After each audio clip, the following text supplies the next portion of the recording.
For those of you who don't know, I come from one of Glasgow's post-war housing schemes in Glasgow, and I became involved in my community's struggle for justice way back in 1982. And I never thought in my wildest imagination that when I started on that struggle, that I would end up in the ozone layer or the international struggle for justice. But basically, that's what happened when the people in my community started to make the links between our sick children, our sick houses, and the sickness of the planet. And one of the most important lessons that my counterparts in the development world taught me was that if people don't understand their past and they don't understand their present reality, then they can never ever be free to participate in their future.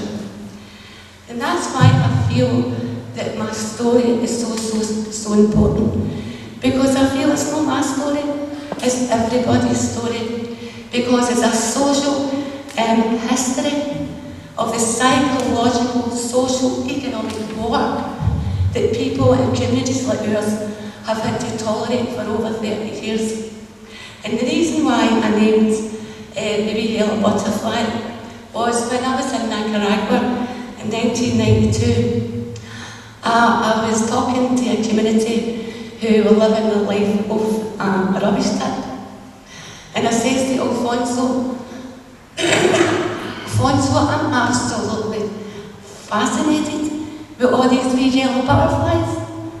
And he says, Cathy, we believe that when there's a plague of wee yellow butterflies, that's when peace will come.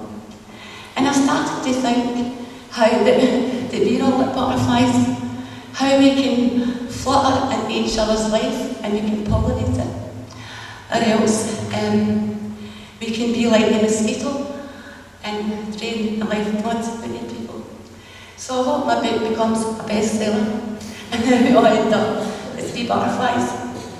But for me, one of the most important things I would like to flag up, and I hope it isn't despairing, because one of the things that I learned in my community is that you can't cure a social disease unless you first get to the root causes.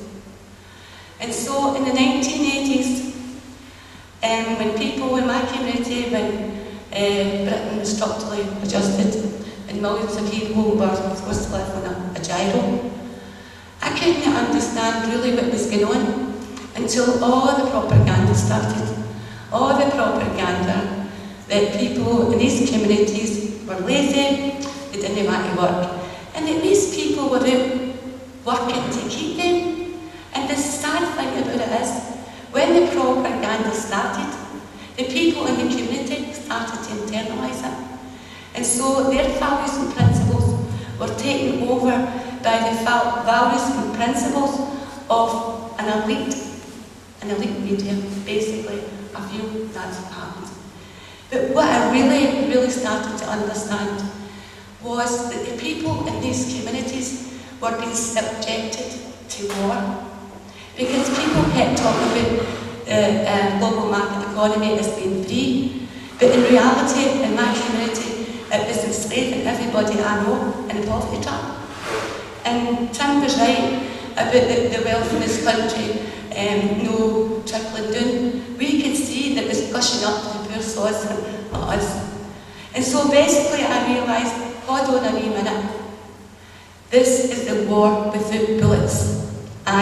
It's social, it's economic, and it's psychological. But it's nearly wiped out the people in the working class space. It has nearly wiped out a whole generation of people. And people have got to understand that war, because at the end of the day, as far as I'm concerned, we were all brainwashed into becoming agents for the state. And so there was just a couple of other things, and I remember, 1987, I was invited to the European Home for London and Blade. And one of the people said to me, we've got to get the Blades to start hugging trees. And I said, excuse me a wee minute, see when those people start hugging their weights, and the trees, they will look after the trees, and they will look after their planet. And in our community, at that particular time, we were fighting against stamp housing. And I think it was you, Anne, that said today how everything was all individualised and treated in different boxes. So you had housing, you had health, you had the environment, you had economics, and they were all separated. And everybody was treating them all as separate issues, but nobody could see the connection until our brains started to become sick with the darkness and the mold that was born in the roses. And the sad thing about it is, people couldn't give a damn about what was happening in your houses with your children, because they had been brainwashed into thinking it was the poor lifestyle that was the blame, because we smoked too much, we breathed too deeply. But then an important thing happened to us. We were up to our eyeballs in debt with the electricity bills. And in Easterhouse it was estimated that it was costing families, the poorest families in Easterhouse, £10 million a heat sky above. Nationwide, we were talking about £2 billion. Now I'm going back, I'm way back to 1987, when all this research was all being done. And what was very unique about East Hall was because we engaged everybody from different sectors, architects, scientists, microbiologists, because we had to keep up the evidence, because we knew we were the daft, but people would not listen to our common sense approach. Anyhow, 1992, good news is, we were one of the first tenants organisations in Britain to get money from the European Commission to implement our passive solar housing project. So that was like 36 flats. 1992 it was completed. And the fuel bills were reduced from £50 a week to £5 a week. And so that regenerated the local economy. People could now buy fruit and vegetables instead of growing fungus. And the families became really, really healthy. But the sad thing about it is, the really sad thing about it is see when people have go fishing, see when people really, really want to make our world a better place, there is so much resistance to change. And the sad thing about it for me, see since that book's been published, a lot of people love it. But in the book, as I said, it's a social history, and it talks about the poverty industry.